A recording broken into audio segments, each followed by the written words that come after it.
you knew Barbara Turnbull. Yeah. We spent time. It was not the canoe. What was it called? What happened was, Yeah. we talked about this Yeah. before we started rolling, but Barb went to Moreland's Yeah. camp. She was a counselor, and it's almost hard to believe, but it's almost 40 years since she was, it's hard to even talk about an attack, but she was shot Yeah. and paralyzed. Yeah. And From the neck down. Yeah, so she became a quadriplegic, and she actually did amazing things in her life. Absolutely. She went to journalism school at the University of Arizona for Yep. 4 years and worked at the Toronto Star for decades. Yep. So the Portage-a-thon happened a couple months after, and it was just It was it was late fall of '83, if I remember. the camp right? counselors at the time, Yeah. and they did. It was more symbolic than they weren't raising a lot of money because they didn't have a lot of money, but they actually portaged up to Sunnybrook Hospital where Right. she was Yeah. recuperating.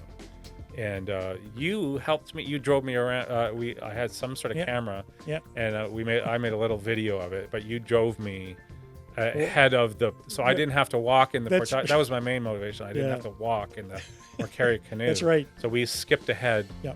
And so anyway, but yeah, so you And what I remember always had was that connection. you ran out of power at one point, and we knocked on somebody's door. I think they gave us muffins too, but she allowed. Anyways, so I stayed in touch with Barb over the years, and Right. when she came out to Vancouver on a couple occasions, she'd always let me know.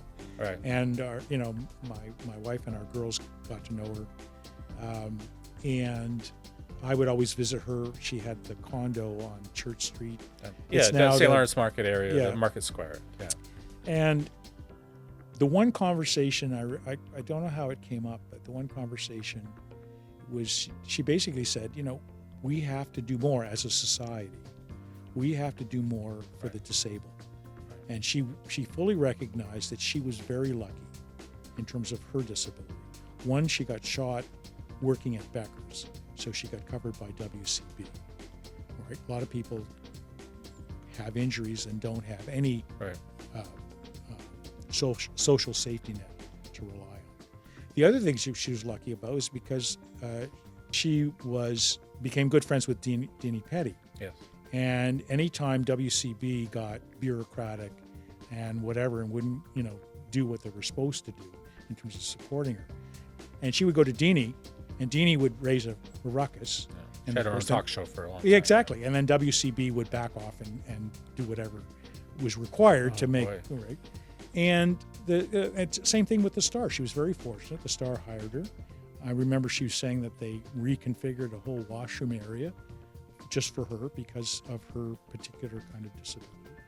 But so she saw herself as being very lucky. They were, people supported her. She had her foundation, all of those things.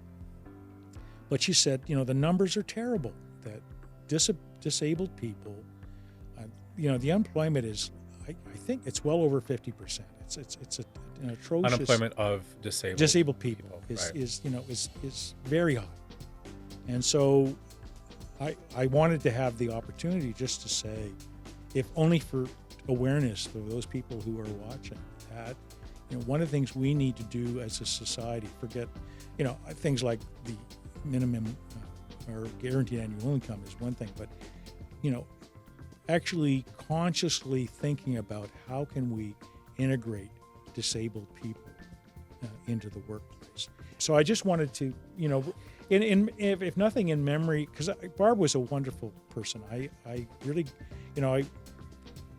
I remember when we got to the end of that Portage-a-thon, she came out with the halo on her head. Remember? Because I don't know if you remember. And she smiled. I mean, she was, I wouldn't say, beaming is the right word, but, that she just had such a positive, I mean, I don't know how any of the rest of us would have handled that situation. Yeah.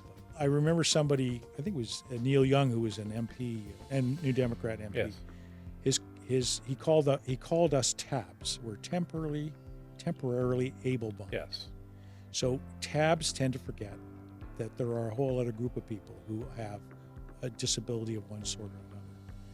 And I suppose I have a disability in the sense of my glasses, right? But it's not a disability. It's a disability that hasn't You can still drive hindered your my car career. and, Again, I can have still get on a plane. right, but if I ever was without my glasses, I'm as blind as almost blind as a bat. So yeah. So you're a capitalist who cares. That's what I'm getting out of this conversation.